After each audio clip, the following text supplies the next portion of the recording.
+2 lab സെഷനിലെ മറ്റൊരു എക്സ്പെരിമെൻറ്റിലേക്ക് നോക്കാം. അതായത് വെർനിയർ കാലിപ്പറാണ്. അപ്പോൾ വെർനിയർ കാലിപ്പർ ഉപയോഗിച്ചിട്ട് ഇതാണ് നമ്മുടെ വെർനിയർ കാലിപ്പർ. വെർനിയർ കാലിപ്പർ ഉപയോഗിച്ചിട്ട് ഒരു സ്ഫിയറിൻ്റെ വോളിയം എങ്ങനെ കണ്ടുപിടിക്കാം എന്നതാണ് നമ്മളിന്ന് ചെയ്യാൻ പോകുന്ന എക്സ്പെരിമെൻറ്റ്. സോ നമുക്ക് എക്സ്പെരിമെൻറ്റിലേക്ക് നോക്കാം. ഓക്കെ, അപ്പോൾ ഇതാണ് വെർനിയർ കാലിപ്പർ. അപ്പോൾ ഈ വെർനിയർ കാലിപ്പർ ഉപയോഗിച്ച് നമുക്കൊരു സ്ഫിയറിൻ്റെ വോളിയം കണ്ടുപിടിക്കുക. അതാണ് നമ്മളിന്ന് ചെയ്യാൻ പോകുന്ന എക്സ്പെരിമെൻറ്റ്. ഓക്കെ, അപ്പോൾ വെർനിയർ കാലിപ്പറിൽ മെയിനായിട്ട് നമുക്ക് 2 സ്കെയിലാണുള്ളത്. സ്ക്രൂ ഗേജിനെ പോലെ തന്നെ വെർനിയർ കാലിപ്പറിനും 2 സ്കെയിലുണ്ട്. സോ ആദ്യത്തേതെന്ന് പറയുന്നത് മെയിൻ സ്കെയിൽ എന്ന് പറയും. അതായത് നമ്മുടെ സ്കെയിൽ പോലെ 1 സെൻറ്റിമീറ്റർ 2 സെൻറ്റിമീറ്റർ അങ്ങനെ പോകുന്ന മെയിൻ സ്കെയിൽ എന്ന് പറയും. ഇതാണ് മെയിൻ സ്കെയിൽ. അടുത്തതായിട്ട് വരുന്നത് വെർനിയർ സ്കെയിലാണ്. അതായത് ഇതാണ് വെർനിയർ സ്കെയിൽ എന്ന് പറയുന്നത്. ഇതിലിപ്പോൾ 11 വരെയും 10 ഡിവിഷനുമാണുള്ളത്. അപ്പോൾ ഏതൊക്കെയാണ് നമുക്ക് മെയിനായിട്ട് അറിയേണ്ട സ്കെയിലുകൾ വെർനിയറിൽ? ഇത് മെയിൻ സ്കെയില്, ഇവിടെ വരുന്നത് ഈ ചെറിയ 10 ഡിവിഷനുള്ള വെർനിയർ സ്കെയിൽ. നമ്മുടെ എയിം എന്ന് പറയുന്നത് to determine the volume of the given sphere. So ഇതാണ് നമ്മുടെ സ്ഫിയർ. സോ ഇതിൻ്റെ വോളിയം കണ്ടുപിടിക്കാനാണ് പോകുന്നത്. സോ പ്രിൻസിപ്പിൾ, അതായത് നമ്മൾ ഈ ഒരു എക്സ്പെരിമെൻറ്റിൽ യൂസ് ചെയ്യുന്ന ഇക്വേഷനാണ്. അതായത് ഒരു സ്ഫിയർ ആണല്ലോ ഇത്. സ്ഫിയറിൻ്റെ വോളിയം കണ്ടുപിടിക്കേണ്ട ഇക്വേഷൻ 4/3 πr³ ആണ്. ഇതിൽ r എന്ന് പറഞ്ഞാൽ എന്താണ്? നമ്മുടെ സ്ഫിയറിൻ്റെ റേഡിയസ്. സോ അതാണ് നമുക്കിവിടെ കണ്ടുപിടിക്കേണ്ട ഡയമെൻഷൻ. ഓക്കെ, അപ്പം എക്സ്പെരിമെൻറ്റ് ചെയ്യുന്നതിന് മുമ്പായിട്ട് തന്നെ നമുക്ക് ലീസ്റ്റ് കൗണ്ട്, സ്ക്രൂ ഗേജിൻ്റെ പോലെ തന്നെ ഇവിടെ വെർനിയറിനും ലീസ്റ്റ് കൗണ്ട് കണ്ടുപിടിക്കുന്നതാണ്. സോ നമുക്ക് ആ ഒരു പ്രൊസീജിയറിലോട്ട് പോവാം. സോ ഇതാണ് ലീസ്റ്റ് കൗണ്ടിൻ്റെ ഇക്വേഷൻ. അതായത് ലീസ്റ്റ് കൗണ്ട്, വെർനിയറിൻ്റെ ലീസ്റ്റ് കൗണ്ട് കണ്ടുപിടിക്കേണ്ട ഇക്വേഷനാണ് 1 main scale division divided by number of division of vernier scale. So ഇതാണ് നമ്മുടെ വെർനിയറിൻ്റെ മെയിൻ സ്കെയിലാണ് ഈ കാണുന്നത്. അതിൽ ഓരോ കുഞ്ഞു വരെയും അത് എത്ര ഡിവിഷൻ എന്നാണ്. സോ 1 മെയിൻ സ്കെയിൽ ഡിവിഷൻ എന്ന് പറയുന്നത് 1 മില്ലിമീറ്റർ ആണ്. ഓക്കെ, മെയിൻ സ്കെയിൽ ഇതാണ്. അതിൽ ഓരോ കുഞ്ഞു വരെയും എത്ര മെഷർമെൻറ്റ് ആണെന്നുള്ളതാണ്. സോ അത് 1 മില്ലിമീറ്റർ ആണ്. പിന്നെ അടുത്തത് വരുന്നത് number of division on the vernier scale. So vernier സ്കെയിലിൽ ഞാൻ പറഞ്ഞു 11 വരകളും 10 ഡിവിഷനുമാണുള്ളത്. 11 ലൈൻസ് ആൻഡ് 10 ഡിവിഷൻ. സോ 10. അപ്പോൾ നമുക്ക് ആൻസർ കിട്ടുന്നത് 0.1 മില്ലിമീറ്റർ എന്നാണ്. നമ്മളതിനെ സെൻറ്റിമീറ്ററിലോട്ട് മാറ്റുമ്പോൾ 0.01 സെൻറ്റിമീറ്റർ എന്ന് കിട്ടും. സോ ഇതാണ് നമ്മുടെ വെർനിയറിൻ്റെ ലീസ്റ്റ് കൗണ്ട് എന്ന് പറയുന്നത്, 0.01 സെൻറ്റിമീറ്റർ. അപ്പോൾ എക്സ്പെരിമെൻറ്റ് സ്റ്റാർട്ട് ചെയ്യാം. ഫസ്റ്റ് ട്രയൽ ആണ്.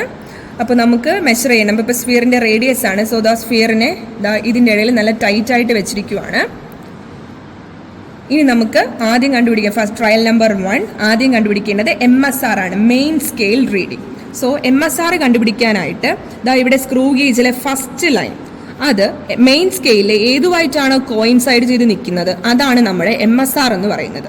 അപ്പോൾ ഒന്നുകൂടെ പറയാം, വെർനിയർ സ്കെയിലിലെ ഫസ്റ്റ് ലൈൻ മെയിൻ സ്കെയിലിലെ ഏതുമായിട്ടാണോ കോയിൻസൈഡ് ചെയ്യുന്നത് അതാണ് നമ്മുടെ MSR എന്ന് പറയുന്നത്. സോ ഇവിടെ നമുക്ക് കാണാം 1.9, 2 അല്ല 1.9 എന്ന ലൈനിലാണ്, മെയിൻ സ്കെയിലിലെ റീഡിങ്ങിലാണ് നമ്മുടെ വെർനിയറിൻ്റെ ഫസ്റ്റ് ലൈൻ കോയിൻസൈഡ് ചെയ്യുന്നത്. സോ നമുക്ക് അപ്പോൾ MSR 1.9 എന്ന് എഴുതാം. സോ 1.9. ഇനി അടുത്തത് VSR ആണ്.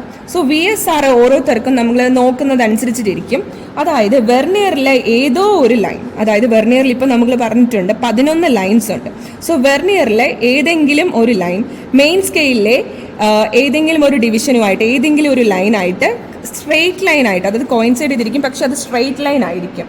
ഇവിടെ നമുക്ക് കാണാൻ പറ്റും ഈ 4ാമത്തെ വര, വെർനിയർ സ്കെയിലിലെ 4ാമത്തെ വര മെയിൻ സ്കെയിലിലെ ഏത് തന്നെ ആയിക്കോട്ടെ, അത് നമുക്ക് എടുക്കേണ്ട കാര്യമില്ല. പക്ഷേ വെർനിയർ സ്കെയിലിലെ 4ാമത്തെ വര മെയിൻ സ്കെയിലിലെ ഏതോ ഒരു ഡിവിഷനുമായി സ്ട്രെയിറ്റ് ലൈനിലാണ് ഇരിക്കുന്നത്. സോ വെർനിയർ സ്കെയിലിലെ എത്രാമത്തെ വരയാണോ സ്ട്രെയിറ്റ് ലൈനായിട്ട് ഇരിക്കുന്നത് അതാണ് നമ്മളിവിടെ എഴുതേണ്ടത്. സോ ഇവിടെ 4 ആണ്, നമ്മൾ 4 എന്ന് എഴുതി. ഇനി VSR × LC ആണ്. അപ്പോൾ VSR 4 ആണ് കിട്ടിയത്. 4 × 0.01, അതായത് 0.04 എന്ന് നമുക്ക് കിട്ടും. ഇനി ടോട്ടൽ റീഡിംഗ് എന്ന് പറയുമ്പോൾ MSR + VSR × LC, അതായത് X + Y ആണ് 1.94. ഇനി അടുത്ത ട്രയലാണ്. അപ്പോൾ അടുത്ത ട്രയൽ നമ്മൾ ചെയ്യുന്നത് സ്ഫിയറിൻ്റെ പൊസിഷൻ മാറ്റി വെക്കുകയാണ്. സോ സെയിം പ്രൊസീജിയർ തന്നെയാണ്, ജസ്റ്റ് സ്ഫിയർ നമ്മൾ അങ്ങോട്ടും ഇങ്ങോട്ടും മാറ്റി വെക്കുകയാണ്, ജസ്റ്റ് പൊസിഷൻ മാറ്റുന്നു, അത്രയേ ഉള്ളൂ. സോ സെയിം നമ്മൾ അതേ പ്രൊസീജിയർ റിപ്പീറ്റ് ചെയ്യുവാണ്.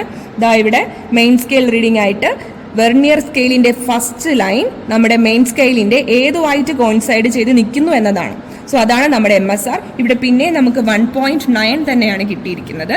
ഇനി നമുക്ക് വെർണിയർ സ്കെയിൽ റീഡിംഗ് നോക്കാം.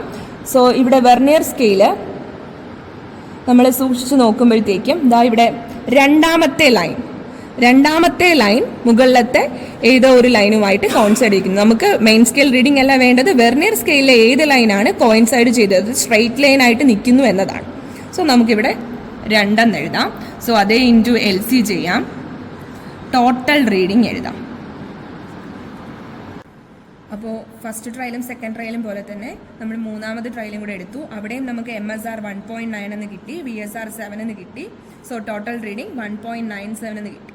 സോ ഇനി നമുക്കിവിടെ 3 ട്രയലാണ്, 3 റീഡിംഗ് ഉണ്ട്. നമുക്കതിൻ്റെ മീൻ കാണണം. സോ ഇതിൻ്റെ 3ൻ്റെ മീൻ കാണുമ്പോഴത്തേക്കും നമുക്ക് 1.94 എന്നാണ് കിട്ടുന്നത്.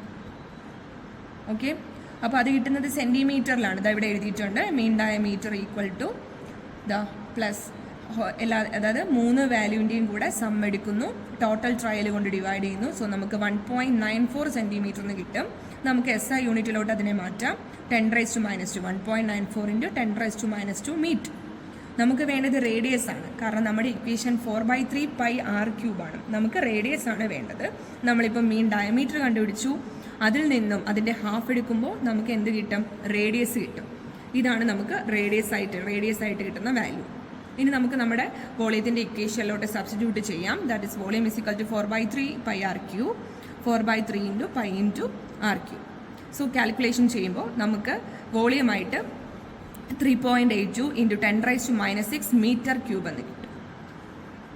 ഇനി നമുക്ക് റിസൾട്ടായിട്ട് എഴുതാം. Volume of the sphere equal to 3.82 × 10⁻⁻6 m³.